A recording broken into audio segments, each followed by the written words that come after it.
యజమానస్య గోత్రశ్చానవచ్చ సుమస్వత్స నాయుడస్య సంతోషాంబోచ నాగనాంబోచ అపనాథనాంబోచ రుంటనాంబోచ నాగుడస్య మహేష్నాంబోచ నాలుగు శంకరనాంబోచ నాలుగు వాసనాంబోచ నాగనాథస్యాః యోగేష్నాంబోచ నాలుగు లక్ష్మీనాంబోచ నాలుగు సోమాంబోచ పరిపాలనోచ రైతురాజ ప్రవేదనాంబోచ ధర్మోచ సనాతోచ శ్రీమాన్సుగోత్స నరేంద్ర శివసాంబోచ कौशलगोत्रस्याः वंशी सर्वानामोच श्रीमान्सुगोत्स श्रीमान्सुगोत्रस्याः सूर्यकालस्य सिद्धान्तानामोचाः असुरान् ससर्वसमानस्याः शांसर्यां चक्रं मंगलगोत्रस्य क्रांतनामोचाः ध्यानेन षोडशपदार्पदे भगवान् सर्वात्मका धर्मश्री पद्मने उषा छाया संज्ञा सवेत सवित्रसोमन् देवता पादारविन्दार्पणमस्तु ततः त्रिगर्घप्रदानानि च करिष्ये ओम।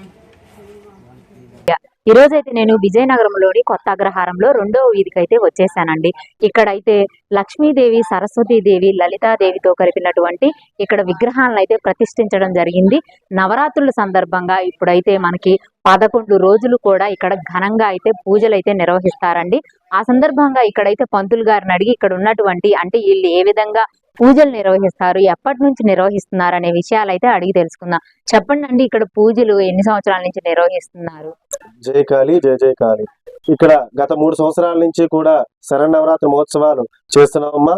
మొదటి సంవత్సరం కాళీదేవి అవతారంతో, 2వ సంవత్సరం నవదుర్గలతోటి, ఈ సంవత్సరం 3వ సంవత్సరం కుడి చేతి వైపు లక్ష్మిని, ఎడంపక్క సరస్సుతోటి లలితాదేవి విగ్రహాలు ఆవిష్కరించాము. ఇక్కడ ఉన్న భక్తులందరూ కూడా విచ్చేసి ప్రతిరోజు కూడా ఈ సంవత్సరం మన యొక్క అదృష్టంగా 11 రోజులు నవరాత్రులు పడ్డాయి. 11 రోజులు కూడా 11 విధాలుగా అమ్మవారిని రోజుకు ఒక అవతారంతో అమ్మవారి దర్శనం చేస్తున్నాము. ప్రతిరోజు ఉదయాన్నే అమ్మవారికి అభిషేకము, లక్ష్మీ గణపతి హోము, సాయంకాల సంధ్యాకాల సందు చండీ హోము కూడా చేస్తున్నాము. ప్రత్యేకంగా అమ్మవారికి దుర్గాష్టమి, నవమి, దశమి, మూలా నక్షత్ర పర్వదినాల సందర్భంగా ఆ 4 రోజులు కూడా భక్తుల చేత విశేషంగా పిల్లల చేత సరస్వతి పూజలు, దుర్గాష్టమితో సువాసనిత కుంకుమ పూజలు కూడా జరుగుతాయి. మహానవమి రోజు మహాచండీ హోమం కూడా జరుగుతుంది. అదే విధంగా అందరికీ కూడా ఇక్కడున్న భక్తులందరూ కూడా మాకు సహాయ సహకారాలు అందించారు. వారి చేతుల మీదుగా అమ్మవారిని దర్శించుకుని అనేక భక్తులు కూడా ఇక్కడికి విచ్చేస్తున్నారు. వారందరూ కూడా విచ్చేసిన భక్తులందరూ కూడా అమ్మవారి యొక్క అనుగ్రహం కలగాలని కోరుకుంటున్నాం. జై కాళీ, జై జై కాళీ.